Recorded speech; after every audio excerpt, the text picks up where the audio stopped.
Le ridicule et la méchanceté sont ses traits de caractère. La haine est un poison mortel dont beaucoup se nourrissent pour vivre. Il n'y a pas d'entrepreneur audacieux qui ne fabrique pas automatiquement jalousie, envie, critique, caricature, diffamation et désinformation. Bienvenue sur Radio Espace Guinée, la radio dont les autres s'inspirent. Radio Espace Guinée. À Conakry sur 99.7, en région à Labé, Kakandé sur 99.7, à Cancan sur 99. Le message de Sinani qui tombe à l'instant. Bonjour Diadia et à toute l'équipe des GG. Nous demandons aux enfants de notre feu Morikanté d'être unis pour le partage de l'héritage de leur père afin d'honorer la mémoire de ce grand homme de la culture. C'est très honteux d'apprendre que les enfants de feu Morikanté ne conjuguent pas le même verbe autour de ce partage. Cela me touche.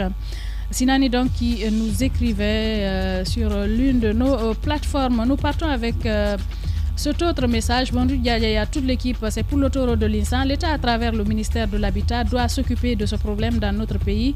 Même dans les grandes métropoles occidentales, les appartements coûtent moins cher. Cette arnaque doit s'arrêter. Je me rappelle Mouktar Diallo, je pense qu'il est sur un tout autre sujet ce matin pour l'autoroute de l'Insan. Nous partons avec cet autre. C'est Maki Premier de Dar es Salaam. Madame Yero Alpha Condé n'aime pas le sport guinéen. Il n'a jamais supporté même le Sili national. Maki Premier donc qui nous envoie ce message. Nous partons cette fois avec Elmo Yans. Il dit bonjour Yaya, bonjour les GG.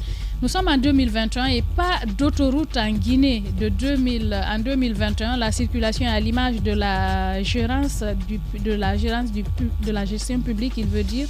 Félicitations à notre vaillant général Paye Camara qui est un patriote confirmé. L'État doit impérativement soutenir ce grand homme qui a beaucoup investi dans le handball. Cette discipline a un bilan positif de médailles par rapport au football. Nous partons sur le 657 39 13 13. Bonjour Yero. Bon, lui il dit Héro, c'est Yero. Bonjour Yero et à tous. Bonjour à tous. Pour diminuer le taux d'accident de la circulation, la responsabilité est partagée entre l'État et les conducteurs. L'État doit mettre en place tous les moyens pour réglementer la circulation et les conducteurs doivent accepter de se conformer et respecter les règles de conduite. Les conducteurs oublient aussi que beaucoup de risques accumulés provoquent des accidents. C'est là la mine qui nous écrit. Nous partons avec DTS cette fois-ci. Il dit bonjour les grandes gueules. Je comprends vraiment la colère sainte d'Antoine. Ce matin, il faut que le gouvernement apprenne à respecter ce peuple malgré le fait qu'on refuse de se comporter en peuple, en citoyen responsable. Il veut dire DTS. Bonjour les GG, moi c'est Pierre Abba. Je suis à Mamou. Je ne suis pas d'accord avec votre invité. Les routes de Mamou ne sont pas comme il le dit. C'est l'une des routes les plus qui cause le plus d'accidents, il veut dire en Guinée. Pierre Abba qui fait son témoignage ce matin. Bonjour les GG, moi je suis à Sangaridi. Vous êtes aimé ici. La preuve est que Madame Yero est très bien habillée. Et dites à Mafoudia de changer de nom. C'est Monsieur Barry depuis Boé donc qui envoie ce message. Bonjour Yaya et à toute l'équipe du jour. C'est Ali Moussank Diallo. Je suis dessus de la Fédération guinéenne. Impossible de payer cette somme. S'il s'agit de faire de la mamaya, ils sont capables. C'est grave. Nous sommes très mal barrés, pauvres de nous. Ali Moussank Diallo, membre de Sikora, qui nous envoie donc ce message. Bonjour les GG. Demande à Mafoudia pour moi si elle veut de moi en mariage. Bah tiens, Mafoudia, il y a même un numéro. Ça, c'est une demande en direct. mariage en direct. C'est parce que je demandais si c'est pas si tu ne l'as pas inventé. Non, il y a même le numéro là-bas. Le numéro est là, voilà le message. On peut l'afficher. Hein. Non. La régie. On peut l'afficher. La régie. On l'affiche. La mauvaise foi. Non. Il y a aucune fois. Après. Bien. Alors, on continue notre émission. Antoine Kourouma, on parle bien évidemment de cette triste histoire qu'on a apprise hier. Hein. Ce conflit autour de l'héritage laissé par ce grand artiste Morikanté, qui est décédé il y a quelques mois, il faut le dire. Ouais, moi l'héritage immobilier, appartement à la famille ne m'intéresse pas du tout ce matin. C'est purement d'ordre privé. Ils peuvent en faire ce qu'ils veulent. Mais l'héritage culturel de Morikanté nous intéresse, nous Guinéens. À mon avis, il est temps d'en parler parce que hier, le fils a levé le lièvre. Il aurait été même important que la presse également pose des questions par rapport à ce que doit faire l'État afin que ce héritage ne soit pas bradé. Et c'est ce que nous faisons ce matin. La Kora de Mori Kanté, qu'est-ce que c'est devenu? Il faut qu'on en parle.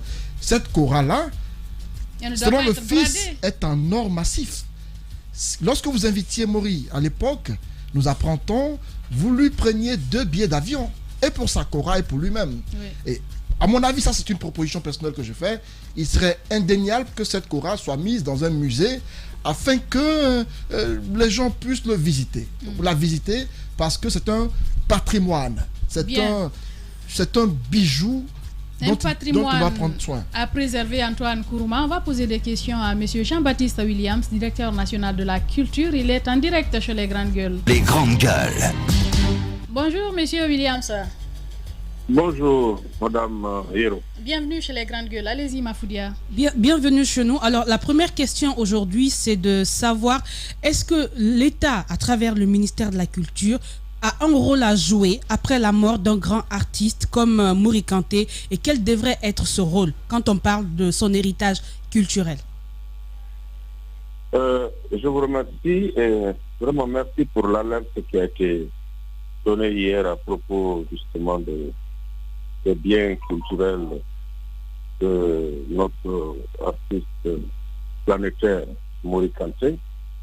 Et je commence encore par m'incliner devant sa mémoire.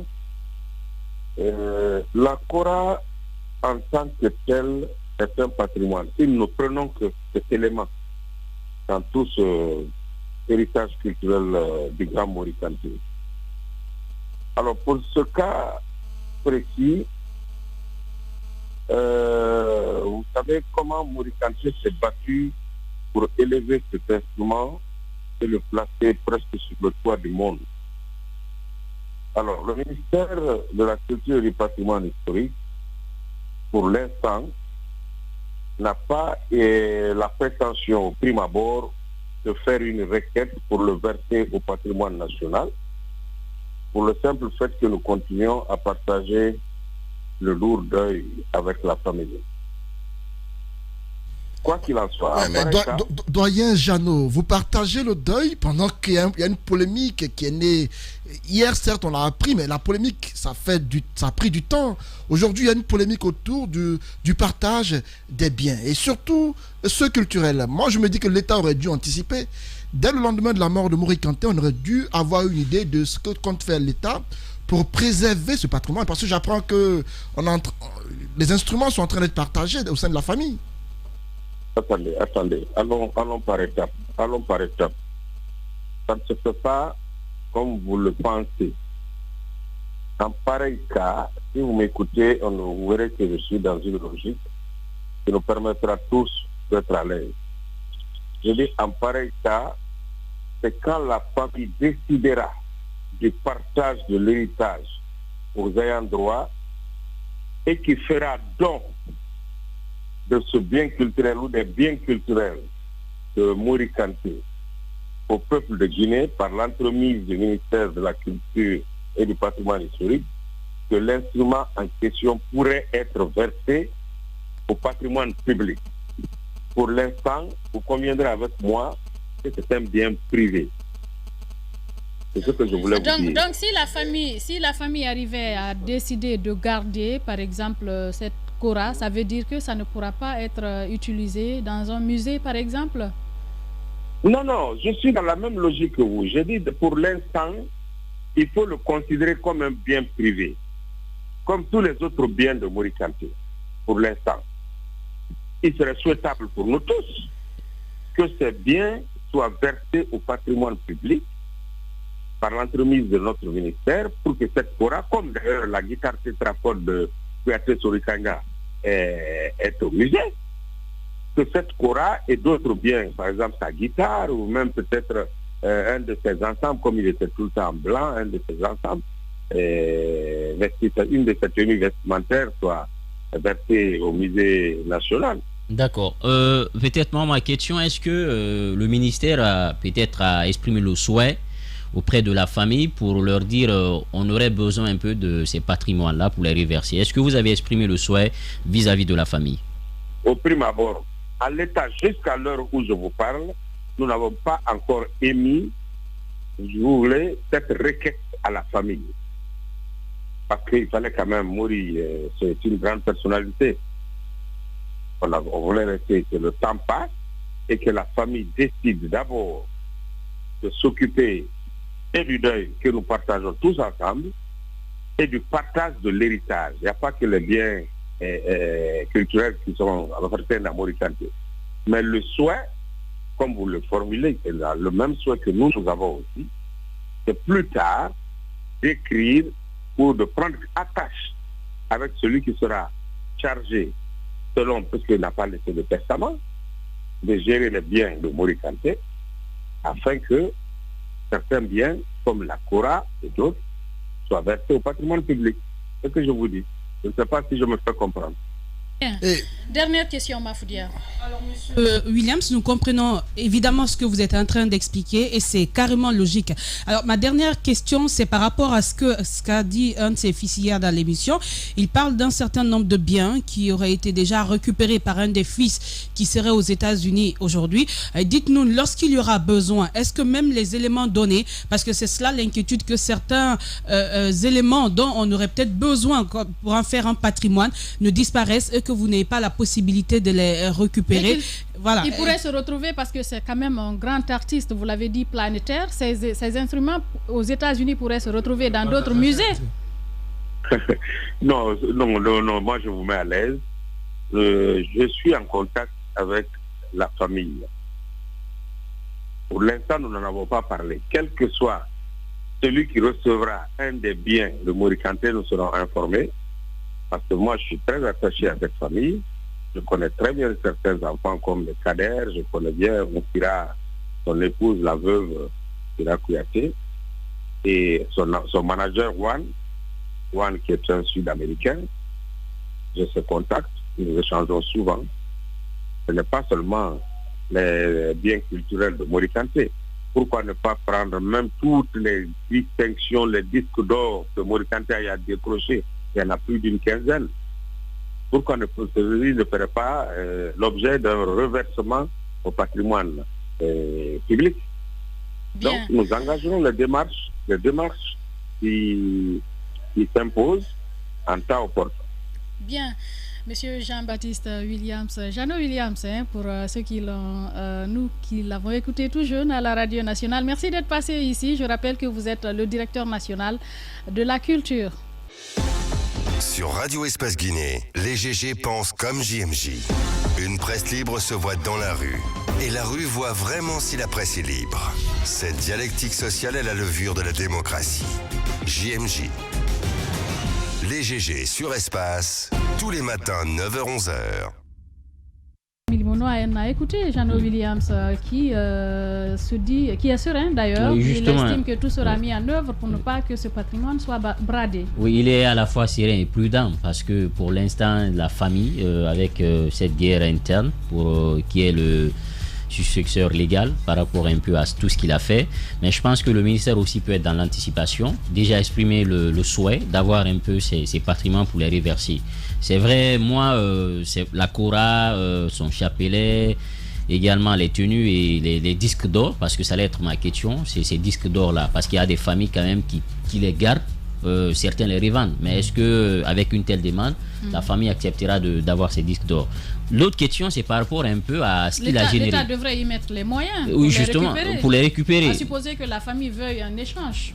L'État devrait le faire. J'espère qu'on n'en arrivera pas là. Voilà, mais vous si savez, le cas, oui, mais vous savez, comme le sport, comme la culture, dans ce pays, après, c'est souvent des problèmes. Mais moi, j'aimerais aussi attirer l'attention sur une chose. L'État peut même intervenir par rapport à ce qui est en train de se passer dans la famille. Parce qu'il y a ce qu'on appelle calmer le jeu. Il y a ce qu'on appelle le Bureau guinéen des droits d'auteur. Ces chansons qu'il a faites, pas que la SACEM en France qui le reverse, mais aussi le BGDA en Guinée, normalement, aussi le reverse de l'argent. Donc le BGDA, avec tout ce qui va être reversé, le ministère peut trouver une médiation pour éviter que la famille tire. Bien. Alors, on va changer de registre. On est dans la culture, bien évidemment, mais on va partir cette fois-ci avec Takana Zion qui sort un nouvel album, Human Supremacy. Il est en direct chez les Grandes Gueules. Les Grandes Gueules. Bonjour Takana. Bonjour. Bienvenue chez les Grandes Gueules. Allez-y Antoine. Rastafari, bonjour Takana. Voilà. Bonjour Antoine. Ce matin, c'est avec fierté que je prends la parole pour vous poser la première question parce que j'ai écouté un bout de l'album. Sincèrement, c'est pas guinéen ça. Takana, quand même. Non, Takana, il est trop fort. Ne nous enlève pas notre fierté, c'est guinéen. C'est trop fort. Takana, À mon avis, guinéen? je commence par dire ceci. Après ce que j'ai écouté, bon, ça vient je crois à l'heure actuelle, il est le meilleur en matière de reggae sur le continent. Oui, maintenant c'est un Guinéen qu'on met au devant. Je tire le chapeau à vous pour ça.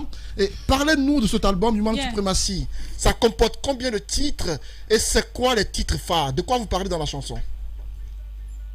En fait, Human Supremacy, je vous remercie déjà de m'avoir rappelé par rapport à la sortie de cet album. Et Human Supremacy a été enregistré en Jamaïque depuis 2018. Il sort que maintenant en 2021. L'album comprend 11 titres, donc 7 en anglais, 3 en français et 1 en souci. Donc Human Supremacy, comme vous l'entendez bien, c'est la suprématie humaine. C'est un nom comme quoi Dieu il a créé l'homme à son image et il nous a donné la domination sur toutes les autres créatures. Mais malheureusement, nous nous servons de ce pouvoir que Dieu nous a donné pour nous détruire les uns et les autres. Donc cet album parle de l'être humain qui est sacré et qu'on doit respecter, non? Malgré les différentes confessions, malgré les différentes races, malgré les différences d'origine, etc.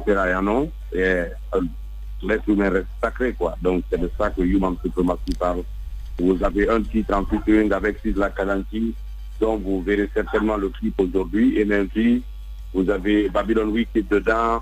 Vous avez un morceau qui parle de la femme noire à la personne de ma mère, Black Mary. Vous avez un morceau, comme on appelle, qui parle de l'immigration des jeunes Africains massivement vers l'Europe et dans l'Atlantique. Et vous avez un morceau qui parle, comme on appelle, de la corruption et de la malgouvernance en Afrique, dirigeants aveugles. Et vous avez, c'est un album complet au fait, non? Il a été joué par la crème des musiciens jamaïcains. Et voilà, je suis fier de le porter aujourd'hui et j'espère que le plus beau reste à venir. Bien, allez-y. Mangana, pour nous les mélomanes guinéens qui connaissons notre Takana, Takana a deux registres. Le registre maturité qu'on peut vendre sur le plan international et ses sons à buzz. Est-ce que dans cet album, Takana va dans le registre maturité uniquement ou il y a des sons dansants à buzz qu'on aura aussi dans cet album? Oh non, il n'y a que des morceaux routes, il n'y a que des morceaux routes, comme vous le dites, qui sont un peu plus matures que les autres sons qu'on a l'habitude de sortir ici. Ça ne veut pas dire qu'il n'y a pas de maturité dans les sons qu'on sort ici, mais seulement ils sont chantés sur d'autres beats, parce que avec le route reggae, tu ne peux pas drainer les jeunes. Pour drainer les jeunes, il faut que tu puisses te poser sur un rythme de hip-hop, sur un rythme d'afrobeat, sur un rythme de dancehall, sur n'importe quel rythme. Donc, Human Supremacy est entièrement reggae, c'est strictement racine, quoi. Et voilà. Bien, Takana Zion, artiste reggae man en direct chez les Grandes Gueules. Allez-y, Kapsa. Ouais, Takana, c'est un plaisir ce matin de te poser directement, de vous poser ces différentes questions par rapport à ce très très grand album à très grand succès. J'ai eu la chance également d'en écouter quelques extraits. C'est un album purement roots. Moi, je veux savoir pourquoi il n'y a qu'une seule collaboration en termes de featuring dans l'album Takana n'est qu'avec Sisla Kalonji. On connaît un petit peu les liens entre Takana et Sisla. Pourquoi pas Capleton? Pourquoi est-ce qu'il n'y a pas eu d'autres personnes sur l'album sinon que Sisla? C'est ma première question. La seconde, c'est un petit peu la stratégie de vente que Takana a utilisée, surtout en Guinée, qui franchement, on connaît la pandémie, Takana a innové dans sa stratégie de vente en allant vers des mécènes. Aujourd'hui, est-ce que Takana a atteint son objectif des 200 CD vendus et tout? Oh, je vous remercie pour votre question. Et la première question, au fait, j'ai déjà fait un featuring avec Capleton sur Rasta Government, tu vois.